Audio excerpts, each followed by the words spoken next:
नमस्कार किसान साथियों, मैं सोनू कुमार आपका अपने यूट्यूब चैनल पहचान किसानी में हार्दिक स्वागत करता हूं।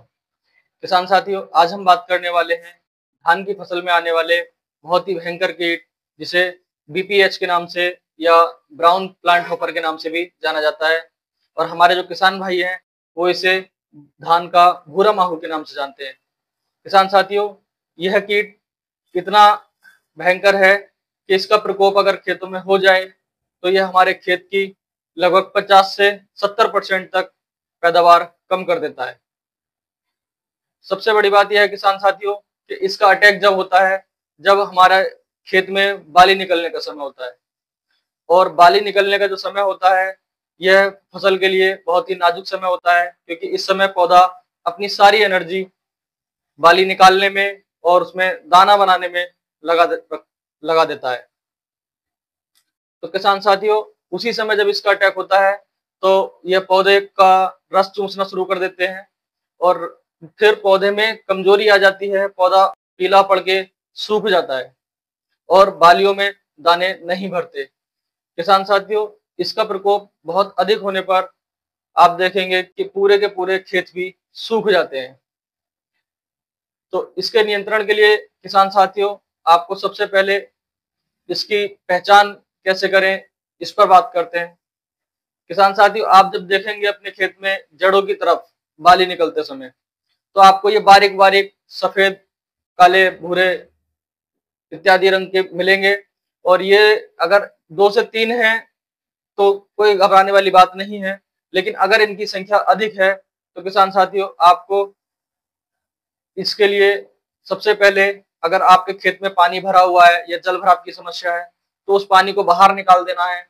दूसरा किसान भाइयों, बीपीएच का अटैक होने पर या होने के समय में आपको यूरिया का प्रयोग अपने खेतों में बिल्कुल नहीं करना है, क्योंकि ये जो बीपीएच कीट है यह धान के जड़ों के पास तनों में चिपक कर धान के पौधों से उसका रस चूसते हैं। इसलिए आपको यूरिया का प्रयोग बिल्कुल नहीं करना है।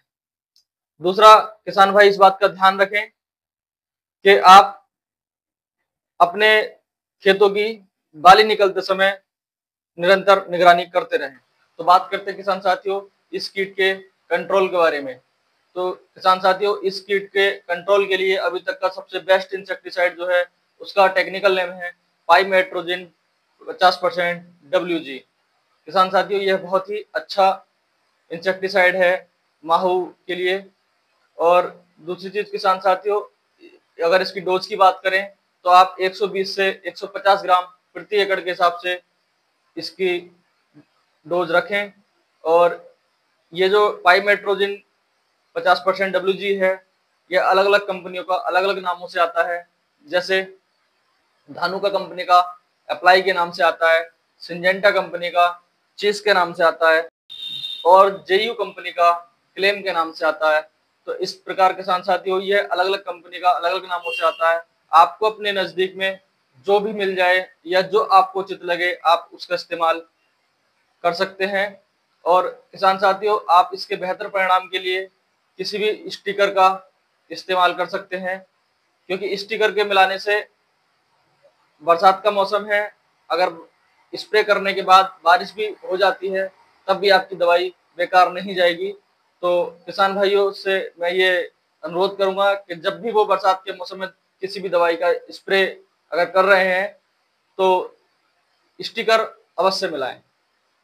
और उम्मीद करता हूं किसान साथियों, मेरे द्वारा दी गई जानकारी आपको अच्छी लगी हो तो वीडियो को लाइक करें, शेयर करें और मेरे चैनल पहचान किसानी को सब्सक्राइब करें। धन्यवाद।